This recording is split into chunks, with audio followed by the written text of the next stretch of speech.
Welcome back to the daily segment of Where's My Sock, where I take podcasts and audio terms and define them in plain English to help you along your podcast journey. Hello, my name is Mr. E, and today's term is dealing with creative burnout. Because sometimes the podcast isn't too hard, it's just asking for more energy than you currently have. So, what does dealing with creative burnout mean in plain English? Creative burnout is when making your podcast starts feeling consistently draining, mentally, emotionally, or even sometimes physically. And the effort begins to outweigh the sense of clarity or purpose you normally get from creating. Dealing with burnout means noticing the signals early and adjusting the system, schedule, expectations, workload, or your format. So you can keep making episodes without constantly running on empty. So why does this term even exist? Because podcasts can look simple from the outside. Just record and upload, but it's often a repeatable cycle of decisions.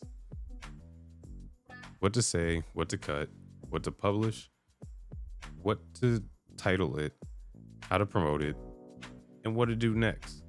If you're doing all that alone, week after week, burnout can show up even when you still care about the topic. This term exists so you can treat burnout like a signal about your system, not a personal flaw. So here's something you'll probably notice when burnout starts creeping in. And that's when you start avoiding the next episode. Not because you have nothing to say, but because the process feels heavy.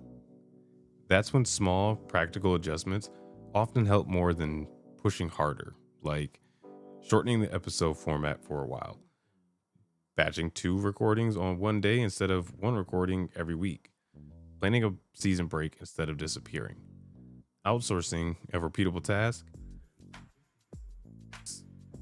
or even choosing good enough edits over perfection edits. The goal isn't to lower your standards. The goal is to make the show doable again. Wrapping things up, dealing with creative burnout means noticing when the podcast workflow is draining you and adjusting the system, schedule, workload, or format so you can keep creating without constantly running on empty. If you only remember one thing, remember this. Burnout is often a scheduling and workload problem first, so change the system before you judge yourself. Next time, we'll tackle leveraging guest appearances because guests can support your content and your reach, but only when you have a clear plan for why they're there.